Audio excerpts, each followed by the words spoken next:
Shaven کی بات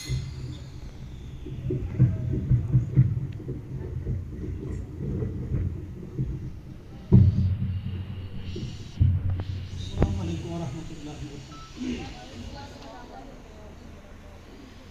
الحمد للہ رب العالمین، الصلاة والسلام علی رسولہ الامین وعلی آلہ واصحابہ اجمعین، اما بعد فقد قال اللہ عز وجل فاعوذ باللہ السمیع العلیم من الشیطان الرجیم، بسم اللہ الرحمن الرحیم، قل ان کنتم تحبون اللہ فاتبعونی یحببکم اللہ، صدق اللہ العظیم۔ اب ذکر نبی ہوگا، اب ذکر نبی ہوگا،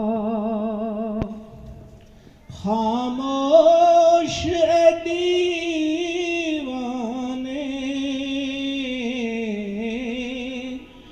برسے گی یہاں رحمت، کس کس پہ خدا جانے، اب ذکر نبی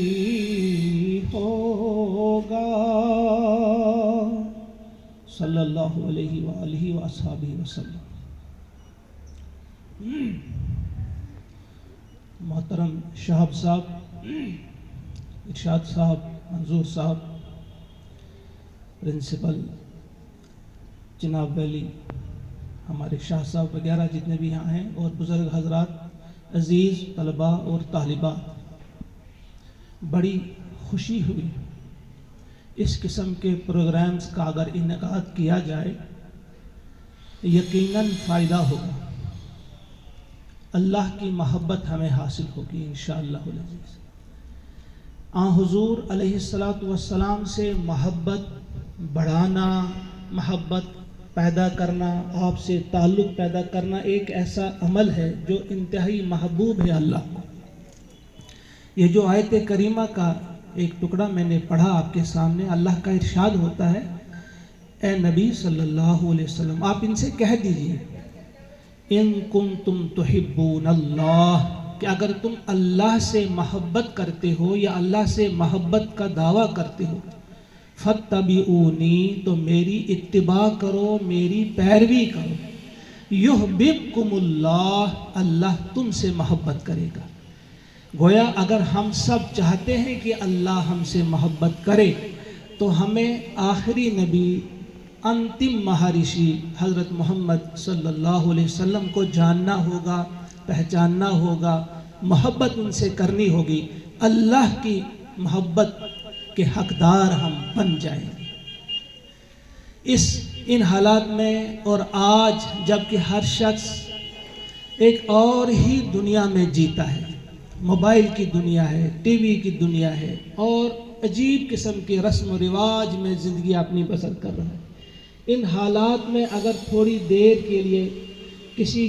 شخص کو یہ توفیق ملتی ہے اللہ کے ہاں سے کہ وہ تھوڑی دیر کے لیے ہم جیسے انسانوں کو جو کن کن حالات میں گم ہیں، غلط قسم کے دھندوں میں، غلط قسم کے کاموں میں، دنیا پرستی میں، ہوس میں، جو بے شمار قسم کی خرابیوں میں مبتلا ہے، اگر ان کو تھوڑی دیر کے لیے سوچنے پہ مجبور کیا جاتا ہے کہ اس دنیا کو بنایا کیوں گیا ہے اور اس دنیا میں آپ کیوں آئے ہیں، آپ کا کیا کام ہے، آخرت کی یاد تھوڑی سی دلوں میں جگائی جاتی ہے، اور اللہ سے تعلق اور اللہ کے آخری نبی محمد عربی صلی اللہ علیہ وسلم سے تعلق کو مضبوط کیا جا رہا ہے، تو ایک انتہائی